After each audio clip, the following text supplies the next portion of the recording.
अरावली का वर्डिक्ट हो, उन्नाव का वर्डिक्ट हो, अलग अलग केस में हम पाते हैं कि जहां पर भी प्रशासन सरकार का दबाव है वहां पे कोर्ट सीधा खड़ा नहीं हो पा रहा है, निष्पक्ष तरीके से काम नहीं कर पा रहा है। यहाँ पर एक नेक्सस सा बनता हुआ दिखता है सरकार और जुडिशरी के बीच में, जहाँ पर सरकार जो फैसले ले रही है उस पे जुडिशरी मोहर लगाने का काम कर रही है। तो ये जो नया कानून अगर लाया गया है सरकार से, सुप्रीम कोर्ट जिसको अपहोल्ड करते हैं, तो उस कानून की जरूरत ही क्या थी अगर कुछ भी नहीं बदला है और कुछ बदलने का प्रयोजन नहीं। लंबे टाइम से जुडिशियरी बायस रोल ही प्ले किया है। जुडिशियरी उस टर्म्स में हमारे देश में पढ़ाने के टर्म्स में ही दिखा गया है कि अनबायस्ड है, पक्षपात नहीं करता, बट मतलब हमेशा किताबी बातें हैं सब। हाँ, जुडिशियरी हमेशा पावर एक्सरसाइज के साथ साथ ही चला है। उनका कहना है कि इलीगल माइनिंग के खिलाफ उन्होंने कदम लिया है और इससे अधिकतर अरावली के पर्वत में कोई बदलाव नहीं आएगा। अगर ऐसा ही है तो अलग से कोई नया कानून लाने का जरूरत ही क्या? इलीगल माइनिंग पहले भी इलीगल था, आज भी इलीगल है, उसके खिलाफ कार्यवाही अभी भी की जा सकती है, पहले भी की जा सकती थी, लेकिन की नहीं गई। तो इस वक्त हमारे साथ जेएनयू के और भी स्टूडेंट हैं और मेरे ख्याल से कई लोग इसमें से पीएचडी स्कॉलर यानी लगभग सभी लोग पीएचडी स्कॉलर हैं। आप मास्टर्स के हैं, लेकिन ज़्यादातर लोग पीएचडी स्कॉलर हैं। तो इनसे जानते हैं इस मुद्दे पर राय क्या है इनकी। मुद्दा मैं बता दीजिए पहले। तो आप, क्या नाम है आपका? मेरा नाम अंकित है। इसको पकड़ी, मेरा नाम अंकित है। यहाँ से पकड़ लीजिए इसको। मेरा नाम अंकित है और मैं मास्टर सीपीएस सेकेंड ईयर का स्टूडेंट हूँ जेएनयू में। कहाँ के रहने वाले हैं आप? मैं गुजरात में सूरत में रहता हूँ। अच्छा, गुजरात में लोग यहाँ आते हैं पढ़ने? कम दिखते हैं नंबर में, पर आते हैं। अच्छा, आते हैं, ठीक है, अच्छी बात है। ये जो जहाँ पर बैठ कर भी बात कर रहे हैं हम, ये जेएनयू है। 1969 से पहले ये पहाड़ हुआ करता था और पहाड़ आज भी है, जिसका नाम है अरावली। अरावली को लेकर के जो फैसला आया कल परसों हाई कोर्ट में माइनिंग को लेकर के, क्या सोचते हैं आप, क्या राय है आपकी उस पर? यहाँ पर एक नेक्सस सा बनता हुआ दिखता है सरकार और जुडिशरी के बीच में, जहाँ पर सरकार जो फैसले ले रही है उस पे जुडिशरी मोहर लगाने का काम कर रही है। तो अभी जो रिसेंट सुप्रीम कोर्ट का एक्सेप्टेंस है रिपोर्ट, जो डेफिनेशन अरावली का दिया गया है कि 100 मीटर से अबव जो भी हिल्स हैं उन्हें ही सिर्फ अरावली मानी जाएगी और बाकी सबको आप नॉर्मली आप ओपन फॉर माइनिंग कर सकते हैं। तो ये एक रास्ता खोलता है जो माइनिंग माफिया है उनके लिए रेड कारपेट बिछाने जैसा है कि आप आओ, ओपनली आप डिस्ट्रॉय करो अरावली को, इन्वायरमेंट को ख़राब करो, आप आम जनता की ज़िंदगी और नर्क बना दो। अच्छा, ज़रा दीजिएगा इसको। क्या नाम है आपका? रजत। रजत, कहाँ के रहने वाले हैं आप? मैं तो हूँ बंगाल से, इधर मैं इकोनॉमिक्स में मास्टर्स कर रहा हूँ। बंगाल में कहाँ से आप? बंगाल में आसनसोल से। आसनसोल यानी बिहार बॉर्डर से सटा हुआ है ना वो? झारखंड बॉर्डर से सटा हुआ है, सॉरी। और इलेक्शन भी होने वाला है अभी वहाँ पर, है ना? फिलहाल हम जेएनयू में, तो जेएनयू की बात कर लेते हैं ज़रा। आपके साथी ने अरावली के बारे में कमेंट किया। ये जो उन्नाव में आज से 8 साल पहले, लगभग 8 साल पहले एक रेप केस हुआ था, एक रेप कांड हुआ था, वहाँ की जो विधायक थे उस समय के तत्कालीन कुलदीप सिंह सेंगर साहब ने इस घटना को अंजाम दिया था। ठीक है, कुछ लोग साहब कहने पर मुझे गाली भी दे सकते हैं कमेंट सेक्शन में, लेकिन क्या करूं मैं, अदब रखना पड़ता है, अदब करना पड़ता है। तो इस पर क्या राय है आपकी? हाई कोर्ट ने उनको जमानत दे दिया है। नहीं, वो अब देखेंगे कि लोअर कोर्ट में जब जा भी रहा है वो केस, तो जनरली वो क्लियर है कि उस फैमिली के प्रति जितना हॉरर इंसिडेंट हुआ है, बस एज माइनर उसका गैंग रेप नहीं, but at the same time उसके फैमिली के ऊपर जितने सारे अटैक, अंकल आंट वगैरह का मौत, लॉयर को कोमा में भेज देना, उसके बाद उधर उसका डेथ, पापा को पुलिस कस्टडी में डेथ, और जिस आधार पर उन लोगों को अरेस्ट भी किया गया था, उसके पापा को आर्म्स एक्ट में गिरफ्तार किया गया।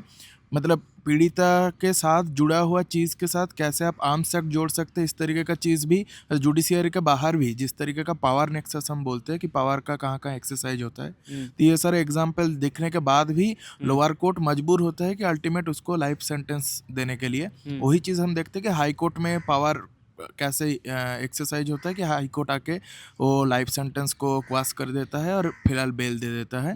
तो जनरली उन पीड़िताओं के जो स्टेटमेंट थे, जिस दिन दिल्ली में इंडिया गेट के सामने लोग प्रोटेस्ट कर रहे थे कि अगर उनको बेल दे दिया तो हम लोगों को जेल में डाल दीजिए, क्योंकि हम लोग बाहर सेफ नहीं है, क्योंकि वो फैमिली वो जो हॉरर देखा है, वो गैंग रेप इटसेल्फ जितना हॉरर है, उसके साथ साथ वो फैमिली जितना ट्रॉमा से गुजरी है, उनके लिए बाहर रहना और ज़्यादा एक डरावना चीज़। तो डू यू थिंक कि ये जो फैसला लिया गया, जैसे सोशल मीडिया पर चल रही, मेरे शब्द नहीं ना आपके शब्द हैं, कि न्यायपालिका दबाव में है, जस्टिस सिस्टम दबाव में है, गवर्नमेंट जिस तरह से चाह रही उस तरह से फैसला लिया जा रहा है, क्या आपको लगता है ये बात, इस बात में सच्चाई है? हाँ, सच्चाई है। जुडिशियरी एक्चुअली लंबे टाइम से जुडिशियरी बायस रोल ही प्ले किया है।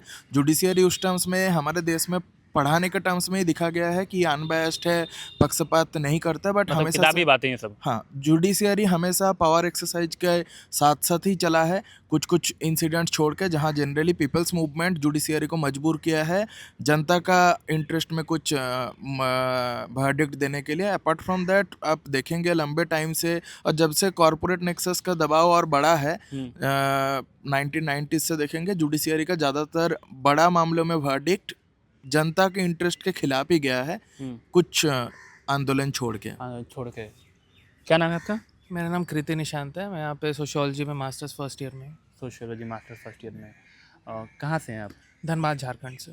बहुत डाइवर्सिटी है। आप गुजरात, पश्चिम बंगाल, झारखंड। आप कहाँ से हैं? कोलकाता से। आप बंगाल से। सोशियोलॉजी में से आप है ना? सोशियोलॉजी होते हैं और बगल में उसी का अगर मैं पड़ोसी या सिस्टर कोर्स की बात करूँ तो सोशल वर्क होता है। हाँ। है ना? सही बोल रहा हूँ ना मैं? क्योंकि मैं सोशल वर्क का स्टूडेंट नहीं हूँ, इसलिए मैंने बस कंफर्म कर रहा था आप लोगों से। जामिया मिल्लिया इस्लामिया में सोशल वर्क एक डिपार्टमेंट है। उस डिपार्टमेंट में एक कोर्स का नाम है BSW, bachelor in social work. वहाँ पर सेमेस्टर फर्स्ट का एग्ज़ाम होता है, फाइनल एग्ज़ाम। पेपर का नाम था सोशल प्रॉब्लम्स इन इंडिया। उसमें एक सवाल आता है, सबसे आखिरी सवाल मैंने पेपर देखा, सबसे आखिरी सवाल जो होता है वो ये था कि इंडियन मुस्लिम के ऊपर जो एट्रोसिटीज़ हो रही हैं उसको एग्जाम्पल के साथ एक्सप्लेन करिए। ये सवाल पूछा गया। इस सवाल पूछने वाले जो प्रोफेसर थे उनका नाम है वीरेंद्र सर नाम है उनका, वीरेंद्र बालाजी साहब हैं। उनको सस्पेंड कर दिया गया। आप साइंस सोशल वर्क के स्टूडेंट हैं और सोशियोलॉजी के स्टूडेंट हैं आप। सोशल वर्क में ये मामला हुआ, क्या कमेंट करना चाहेंगे? देखिए, ये जो हुआ ये तो बिल्कुल गलत हुआ। जैसे हम लोग भी सोशियोलॉजी में पढ़ते हैं कि हम लोग को मतलब जो स्टेट होता है, स्टेट की तरफ एक क्रिटिकल एनालिसिस रखना पड़ता है। तो वो जो क्रिटिकल एनालिसिस होता है वो ज़रूरी नहीं है कि जो स्टेट अच्छा काम कर रहा है हम लोग सिर्फ उसी को दिखाएं। वो क्रिटिकल एनालिसिस में स्टेट का गलत काम, अच्छा काम, और ये एक अनबायस सेंस हम लोग रखना पड़ता है। क्योंकि हम लोग जैसे सोशियोलॉजी और सोशल वर्क में ये नहीं कह सकते हैं कि अच्छा क्या है, बुरा क्या है, बस हम लोग एनालाइज करते हैं। तो सोशल वर्क में भी वो जो क्वेश्चन पूछा गया कि क्या एट्रोसिटी हो रही है, तो वहाँ पे वो क्वेश्चन बिल्कुल सही था। क्योंकि वो क्वेश्चन उस सेंस से नहीं पूछा गया कि आप स्टेट को डिमीन कर रहे हैं कि जैसे उनको सस्पेंड कर दिया गया, ये कर दिया गया, तो ये ऐसा चलाया जा रहा है कि स्टेट दिखा रहा है कि स्टेट के खिलाफ, मतलब एक तरह से क्वेश्चन पूछा गया जो नॉर्मल डिस्कोर्स चल रहा है इंडिया में कि मुस्लिम्स के प्रति एट्रोसिटीज़ हो रहे हैं, माइनॉरिटी के प्रति एट्रोसिटीज़ हो रहे हैं। तो ये जो डिसिप्लिन में जो क्वेश्चंस होते हैं ये उस लेंस से नहीं होते हैं कि आपको किसी को मतलब क्रिटिसाइज़ करना है, कोई गवर्नमेंट को या ये को। बस क्रिटिकल एनालिसिस होता है कि जो हो रहा है, क्या हो रहा है, आप उसको बताएं। और जो आपका अलग अलग रीडिंग्स है, जैसे आप वेरियन रीडिंग पढ़ रहे हैं, मार्क्सिस्ट रीडिंग पढ़ रहे हैं, तो उससे उस चीज़ को एनालाइज करें कि ये जो हो रहा है वो किस लेंस से आप इसको कैसे देखते हैं। तो ये जो सस्पेंड किया गया, ये जो स्टेट को थ्रेट लगा, और मतलब ये हम लोग देखे जा रहे हैं जब से मतलब बीजेपी आया है, ठीक ना। और आरएसएस का जो ये हमेशा जो डिसिप्लिन से, एक एजुकेशन सिस्टम से जो प्रॉब्लम रहा है, जो इंसान को एक क्रिटिकल सोचने का शक्ति दे रहा है, उससे ये लोग, ये जो संघ परिवार वगैरह ये सब हैं, ये सब को हमेशा फासिस्ट फोर्सेस को प्रॉब्लम रहा कि आप ऐसे एक क्रिटिकल सोच एक व्यक्ति में जगा रहे हैं एक डिसिप्लिन के थ्रू। तो ये लोग मतलब हमेशा से ऐसे करते आए हैं कि अलग अलग, जब भी एक बार यूपीएससी में भी क्वेश्चन आया था सेकुलरिज्म के ऊपर, जिसमें बहुत बड़ा विवाद हुआ था कि स्टेट अब जनरली अपना जो सेकुलरिज्म का डेफिनेशन है, जो एक हिंदू राष्ट्र वाला डेफिनेशन है, उसको पुश करने का कोशिश कर रहा है। फिर अभी हम लोग ये वाला केस देख रहे हैं। तो जनरली इस सेंस से रहता है कि स्टेट को डर लगता है एक एजुकेशनल इंस्टीट्यूशन से, डिसिप्लिन से, कि क्या वो जो हम कर रहे हैं, स्टेट कर रहा है, क्या उसको कैसे दिखाने का कोशिश कर रहा है, और स्टूडेंट के भीतर कैसे जागरूकता ला रहा है, उस जागरूकता से स्टेट को फ़ायदा होगा या नुकसान होगा। लेकिन हम लोग जैसे अगर एज ए डिसिप्लिन देखना चाहे तो वो क्वेश्चन बिल्कुल गलत नहीं था, बिल्कुल सही था। वो डिसिप्लिन में हमेशा क्वेश्चन पूछा जाता है क्रिटिकल एनालिसिस के लिए। लेकिन फिर अगर हम लोग स्टेट का रिएक्शन देखेंगे कि क्या कर रहा है, ये तो 100% हम लोग को दिख रहा है कि डिसिप्लिन से डर लग रहा है स्टेट को कि क्रिटिकल माइंडसेट बनेगा स्टूडेंट का, और लोग के मतलब और आगे जाके अगर वो सोशल वर्क होता है कि सोशियोलॉजी का अप्लाइड चीज़ होता है, तो आगे जाके अगर वो एक्टिविज्म वगैरह करता है या सोशल वर्क में अपना कंट्रीब्यूशन देता है, तो किस तरह से स्टेट को वो दिखाएगा और खुद देखेगा। तो इसलिए एक्शन तो बिल्कुल गलत है, बट वो क्वेश्चन जो था वो तो 100% सही था। वो ऐसे और क्वेश्चन पूछने चाहिए। ठीक है, आपने बहुत घुमा करके लेकिन जवाब दिया, ठीक है, अच्छी बात है। ज़रा भाई को माइक दीजिए, अपने साथी को। क्या नाम है आपका? मेरा नाम शौर्य है, मैं लॉ एंड गवर्नेंस में PhD कर रहा हूँ। अच्छा, लॉ एंड गवर्नेंस पे कर रहे हैं। बड़े इंटरेस्टिंग, मतलब एक बड़ा इंटरेस्टिंग ग्रुप मिल गया है जो लॉ पे भी, लॉ पे हैं, तो आपसे तो बहुत सारी बातें की जा सकती है जुडिशरी सिस्टम पर। कहाँ से हैं आप? मैं कोलकाता से। कोलकाता से। जुडिशरी सिस्टम पर जो सवाल उठ रहा है हाई कोर्ट पर खास तौर से 2 फैसले आए हैं जी। लॉ के स्टूडेंट हैं, पहला टेक क्या है आपका इस पर? ये जो सवाल उठ रहा है क्या ये सही लग रहा है आपको, या फिर लग रहा है कि नहीं प्रोपेगेंडा है, कहीं ना कहीं तो प्रचारित किया जा रहा है? ये सीधा सीधा दिख रहा है कि लोअर कोर्ट में अभी भी रीढ़ की हड्डी मजबूत है, क्योंकि वहाँ पे जो जज है, जहाँ से वो रावल्ली का केस हुआ, चाहे वो उन्नाव का केस हुआ, चाहे वो तमाम जो पॉलिटिकल प्रिजनर के केस है, लोअर कोर्ट में हम देख रहे हैं कि अभी भी कुछ ऐसे जज है जो अपना करियर दाव पे रख के भी लॉ और जस्टिस का जो प्रक्रिया है उसको ठीक तरीके से इम्प्लीमेंट करने का कोशिश कर रहे हैं। ऐसे कई जज हैं जिनको सस्पेंड कर दिया गया, ट्रांसफ़र कर दिया, पनिशमेंट पोस्टिंग दिया गया, इसके बावजूद वो ऐसे जजमेंट निकाल रहे हैं।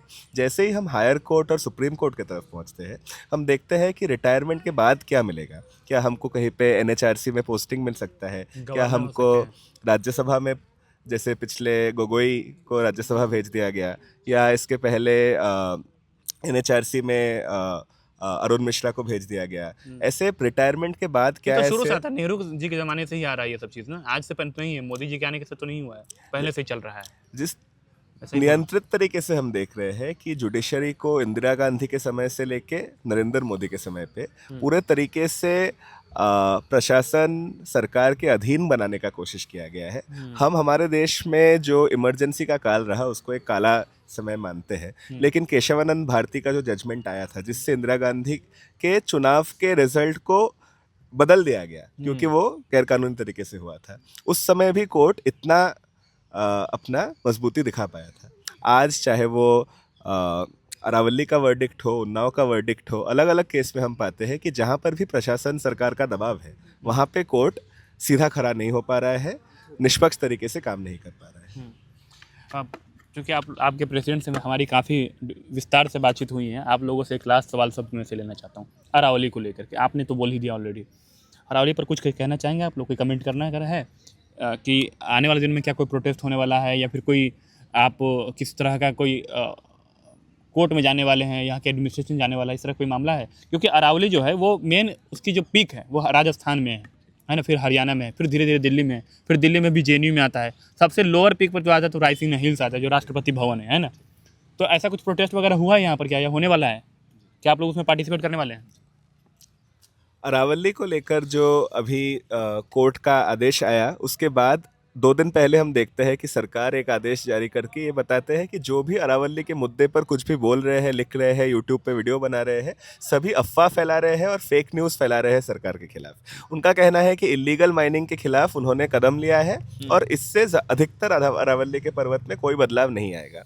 अगर ऐसा ही है तो अलग से कोई नया कानून लाने का ज़रूरत ही क्या था? इलीगल माइनिंग पहले भी इलीगल था, आज भी इलीगल है, उसके खिलाफ कार्यवाही अभी भी की जा सकती है, पहले भी की जा सकती थी, लेकिन की नहीं गई। आज बोला जा रहा है कि कोई भी जो अरावली का पर्वत जो 100 मीटर अपने आसपास के इलाके से उसके नीचे आता है, उसको अभी डेवलपमेंट पर्पस के लिए खोल दिया जा सकता है। मतलब प्राइवेट कंपनियां, बड़े बड़े उद्योगपति, खनन कंपनियां, पत्थर निकालने के जो माइनिंग करते हैं ऐसे कंपनियां, उनके लिए खोल दिया जा सकता है। राजस्थान में ऑलरेडी 32% अरावली का जो रेंज है उसका खनन हो चुका है। तो ये जो नया कानून अगर लाया गया है सरकार से, सुप्रीम कोर्ट जिसको अपहोल्ड करते हैं, तो उस कानून की ज़रूरत ही क्या थी अगर कुछ भी नहीं बदला है और कुछ बदलने का परियोजना नहीं है। सही बात है, ठीक है। अब जब ये सब आप सब लोग रिसर्च के स्टूडेंट हैं और नहीं है तो मास्टर्स में थोड़ा बहुत तो रिसर्च करना ही पड़ता है। मैं खुद मास्टर्स का स्टूडेंट हूँ, तो रिसर्च जब करते हो तो उसमें किसी भी टॉपिक पर आप करते हो तो केस स्टडी करना पड़ता है। केस स्टडी के बाद उसमें सैंपल लेना पड़ता है, और सैंपल लेने के लिए कई तरीके होते हैं जिसमें से एक इंटरव्यू होता है। तो अगर कभी कोई JNU पर इंटरनेट की दुनिया में अगर वो जानना चाह रहे होंगे कि भाई क्या चल रहा है, वहाँ के लोग क्या सोच रहे हैं इन मुद्दों पर, तो वो जो केस स्टडी का जो इंटरव्यू का जो पार्ट है वो यही था जो आप देख रहे थे। और इसको देखने के बाद आपको अंदाज़ा हो गया होगा कि JNU के स्टूडेंट क्या सोचते हैं, क्योंकि 25,000 लोग या 20,000 लोग जो भी पढ़ते हैं बच्चे, उन सबका तो इंटरव्यू नहीं किया जा सकता है। तो ये सैंपल है उनके, और ये अलग अलग डिपार्टमेंट के लोग हैं, इन्होंने अपनी राय रखी। आप इसे इत्तेफाकी ना इत्तेफाकी रख सकते हैं, मगर इनकी बातों को डिनाई नहीं कर सकते हैं, क्योंकि इन्होंने जो भी बातें कही हैं वो अपने अपने लॉजिक के हिसाब से कही है, और वो सही हो या गलत हो उस पर आप काउंटर कर सकते हैं। ऐसे ही किसी खास इंटरव्यू के साथ फिर मैं आप सबके साथ मिलता हूँ। देखते रहिए द हिंदी टॉप। बहुत बहुत शुक्रिया।